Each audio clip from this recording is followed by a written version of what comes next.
We had pasta last night. Could do hamburgers.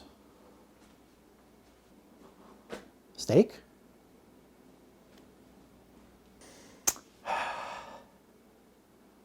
I'm not sure what to make for dinner. I wish an idea would just kind of like drop out of the sky. I'm gonna smoke a pork loin.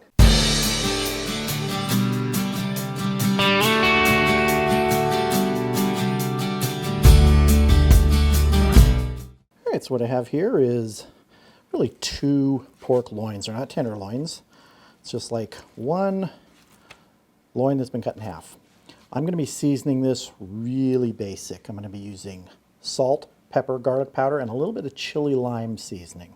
I'm going to get that rubbed in here, get it on the smoker. I'm going to be doing it with a mix of apple and hickory, mostly apple though. So let's get seasoning. I want to get a really good coating of seasoning on this. Now the final temp we're going to be shooting for after everything is about 145 degrees. We're going to pull it from the smoker though at about 120, 125, because then we're going to throw it on the grill, give it a little reverse sear. So I want to get a good coating of seasoning here on the outside. I like pepper. Yeah, I know it's a lot of pepper, but I like pepper. Garlic powder here. Now these are so, if you can see them, kind of thin and narrow, that getting a good temp could be a little tricky. So we are going to use a internal meat thermometer, but we're going to have to check it with the instant read as well, just to be sure. I like this chili lime seasoning. Get a really good coating of this.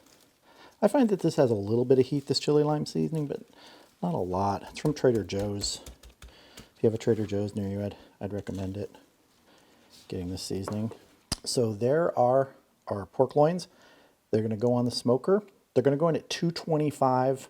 It's probably going to take anywhere between an hour and 2 hours. You know, with this size, it's going to be really hard to tell. You have to watch them fairly closely. So I'm going to get them out there and on the smoker now. Okay, it is time to get the pork loins into the smoker. We're at 225 degrees. Actually, we're at 260 degrees. Running a little hot, but that'll come down. You can see these right here. So we're looking pretty good. All right.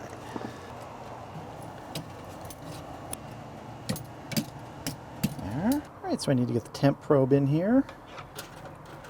I'm gonna get it into the back one. I think I need to get it placed a little bit better in there. Very narrow pieces of meat, so it's gonna be a little bit of trial and error here. I think that's as close as we're gonna get. Showing an internal of 48, which probably isn't too far off. I'm gonna have to be careful. I'm gonna have to keep checking it with the instant read as we get closer to that 120-ish. So probably about 110 on the internal. I'm gonna start checking it with the instant read. But they do look nice. All right. Time for the apple and hickory to do their stuff. It is sunny. It's still hot today. But it's good to be out by the smoker. One thing to remember if you're doing a pork loin or any sort of loin meat, it's going to be less fat. So you can dry it out if you take it too far. That's why I'm going to be pretty picky about checking this as it gets closer to that 120.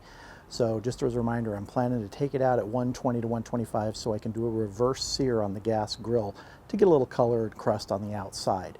The ultimate temperature I want it at is about 145. You know, there's that old thing about pork that you used to have to cook it to like 165 and, you know, basically just incinerate it. Generally now, I think even the USDA says you can take it to about 145 safely, and that's basically where I like it cooked. You know, if it goes a little bit beyond it, it's not bad, but 145 is a really good target temperature to end up with, so that's what we're going to be shooting for today. Okay, so we are approaching 110 internal on the pork loin, just looks like 4 degrees away, 2 degrees away. So I'm going to go ahead and check it now with the instant read to verify the temp on both of these and see how close I am, so I can pull this at 120 and do a reverse sear on it. All right, slide these out a little and do a little checking. Yeah, so these are both showing in the thickest part pretty close to what the probe is showing.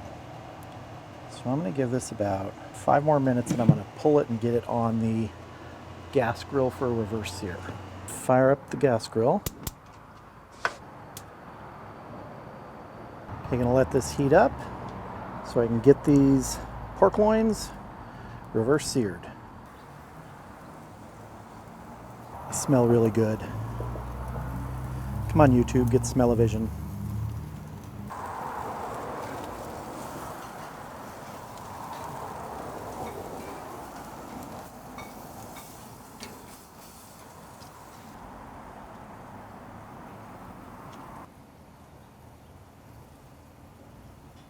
Getting some really nice color on these and getting close to temp. Remember, we're taking it to about 145. May take it off a few degrees before that 140, 142 because it's going to sit. I'm going to cover it with foil and let it rest for about 10 or 15 minutes before I cut into this. I don't know if you can hear that sizzling, but it sounds wonderful. And these smell wonderful. And they look pretty wonderful too. All right, did a final temperature check, and these are ready to be pulled. All right, so here is one of our tenderloins. This is kind of the more plump one, and this is the one I'm going to cut into first. So let's see. I think I'll cut right here. Ooh, look at that.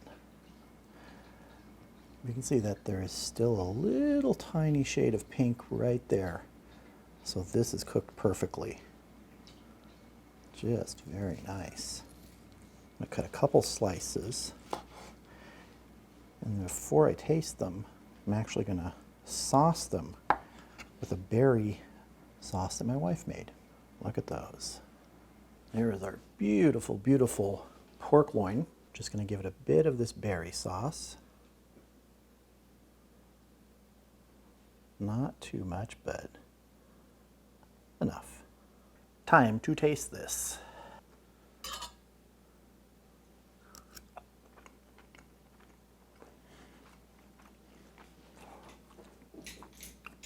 Wow, my dog just ran over. He heard me react. This may be the best pork I've ever made.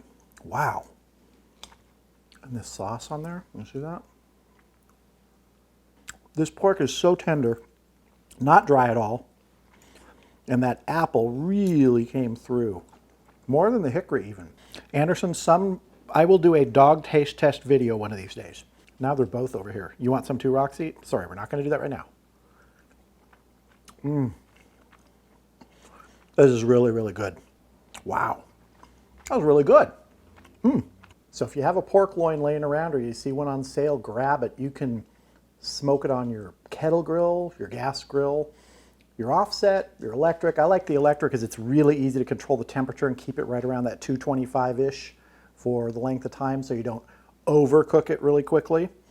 And then doing that reverse sear on the gas grill or whatever sort of grill you have really gets that outside crust on it. And if you have a sauce you want to throw on at the end, this one was really nice, but I can tell you, you wouldn't even need it. There's a lot of flavor in this meat.